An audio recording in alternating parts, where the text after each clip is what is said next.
সুপ্রিয় অষ্টম শ্রেণীর শিক্ষার্থী বন্ধুরা, চলে আসলাম তোমাদের বহুল কাঙ্ক্ষিত আইসিটি অর্থাৎ তথ্য ও যোগাযোগ প্রযুক্তি প্রশ্নপত্রটি নিয়ে 2026 সালের অর্ধবার্ষিক পরীক্ষা অষ্টম শ্রেণীতে তোমাদের তথ্য প্রযুক্তি বিষয়ে পরীক্ষার প্রশ্ন আসবে 25 মার্কের। 15টি থাকবে এমসিকিউ আর 5টি প্রশ্ন, 8টি প্রশ্ন থাকবে, তার মধ্যে 5টি লেখা লাগবে 10 নম্বর, টোটাল 25 নম্বর, সময় থাকবে 40 মিনিট। তো তোমরা আমাদের প্রশ্নটি ফলো করলে অবশ্যই অনেক কমন পাবা। তো চলো দেখে নেওয়া যাক তোমাদের প্রশ্নপত্রটি কেমন হবে।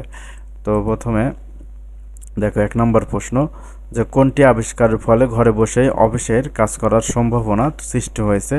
তো এখানে সঠিক উত্তর হবে ক, কম্পিউটার আবিষ্কারের ফলে। 2 নম্বর, একজন কর্মীর তথ্য প্রযুক্তি ব্যবহারের ফলে বৃদ্ধি পায়, কি বৃদ্ধি পায়? দক্ষতা, ব্যস্ততা, বেতন, সমন্বয়হীনতা। তো এখানে সঠিক উত্তর হবে ক, দক্ষতা। 3 নম্বর, কোন টপোলজিতে একটি কম্পিউটার দুটি কম্পিউটারের সাথে যুক্ত থাকে? তো সঠিক উত্তর হবে ক, রিং টপোলজি। 4 নম্বর, টপোলজি কত প্রকার? তো টপোলজি হবে 5 প্রকার। এরপরে 5 নম্বর, কয়টি জেলায় ই সেবা কেন্দ্র চালু রয়েছে? ই সেবা কেন্দ্র চালু রয়েছে বাংলাদেশের 64 জেলায়। 6 নম্বর, যোগাযোগ করার পদ্ধতিকে কয় ভাগে ভাগ করা হয়েছে? তো যোগাযোগ করার পদ্ধতিকে 2 ভাগে ভাগ করা হয়েছে। 7 নম্বর প্রশ্ন, কোন যন্ত্রের মাধ্যমে অনেক কাজ ঘরে বসেই করা সম্ভব? তো সঠিক উত্তর হচ্ছে খ, কম্পিউটারের মাধ্যমে। 8 নম্বর, ইন্টারনেট সংযোগের জন্য কোনটি প্রয়োজন? ইন্টারনেট সংযোগের জন্য আমাদের প্রয়োজন যেটি, সেটি হচ্ছে ক, মডেম। 9 নম্বর, নেটওয়ার্ক জগতে পিপীলিকা কি? পিপীলিকা হচ্ছে একটি আমাদের সার্চ ইঞ্জিন। 10 নম্বর, কম্পিউটারে সাধারণত কয় ধরনের প্রোগ্রাম থাকে? কম্পিউটারে সাধারণত 2 ধরনের প্রোগ্রাম থাকে। তো এরপরে আমরা দেখে নেব 11 নম্বর প্রশ্নটি। তো 11 নম্বর প্রশ্নটি দেখো, 11 নম্বর প্রশ্নটি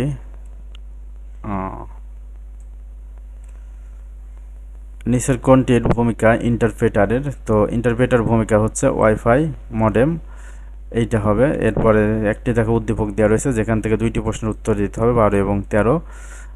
রাসেল কলেজের ছাত্র, সে তার 5 জন বন্ধুর ব্যবহৃত কম্পিউটারগুলোর সাথে অভ্যন্তরীণ যোগাযোগ রক্ষা করতে স্টার টপোলজিটি বাছাই করে। এখন 12 নম্বর প্রশ্ন, রাসেলের ব্যবহৃত টপোলজি অবশ্যই থাকতে হবে কোনটি? তো রাসেলের কম্পিউটারে থাকতে হবে মডেম, হোস্ট কম্পিউটার, প্রিন্টার, লকেন্দ্রীয় না নেটওয়ার্ক কার্ড? তো অবশ্যই থাকতে হবে নেটওয়ার্ক কার্ড। 13 নম্বর, রাসেল তার টপোলজি হোস্ট হিসেবে ব্যবহার করতে পারে, ঘাব হবে না, এখানে হবে হাব, সুইচ, প্রিন্টার। তো সঠিক উত্তর হবে 1 ও 2, হাব এবং সুইচ। তো 14 নম্বর প্রশ্ন, কম্পিউটার ভাইরাস কি? কম্পিউটার ভাইরাস হচ্ছে একটি ম্যালওয়্যার। এরপরে একটি প্রশ্ন উদ্দীপকটি পড়ে 15 নং প্রশ্নের উত্তর দাও। সাকিব ইন্টারনেট ব্যবহার করে, সে ইন্টারনেটে পাওয়া তথ্যগুলোকে চরম সত্যি হিসেবে বিশ্বাস করে। তার এমন বিশ্বাস দেখে তার বড় ভাই তাকে বলে, ইন্টারনেট দেওয়া সব তথ্য বাস্তবতার সাথে সামঞ্জস্য নয়। তো 15 নম্বর, সাকিবের বড় ভাইয়ের উক্তিটি হলো 1 যৌক্তিক, 2 অযৌক্তিক, 3 ভিত্তিহীন। তো সঠিক উত্তর হবে ক, যৌক্তিক। সাকিবের বড় ভাইয়ের উক্তিটি হলো যৌক্তিক, অর্থাৎ 1 নম্বর, এইটা সঠিক উত্তর।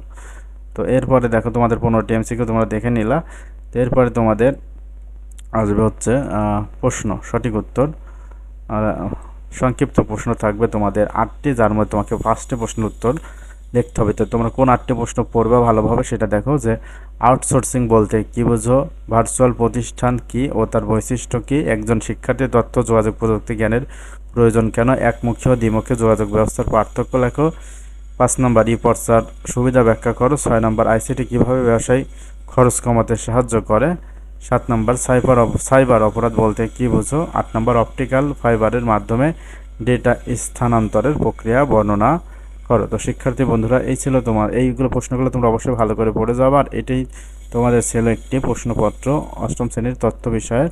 তো এই প্রশ্নপত্রটি অবশ্যই সুন্দর করে পড়ে যাবে, তাহলে অবশ্যই তোমাদের ভালো নম্বর কমন থাকবে। এবং পরবর্তীতে তোমরা কোন বিষয়ের সাজেশন ভিডিও চাও অবশ্যই আমাদের কমেন্ট করে জানাবে। অবশ্যই ভিডিওটি ভালো লাগলে অবশ্যই চ্যানেলটি সাবস্ক্রাইব করে সাথেই থাকবে। ধন্যবাদ সকলকে।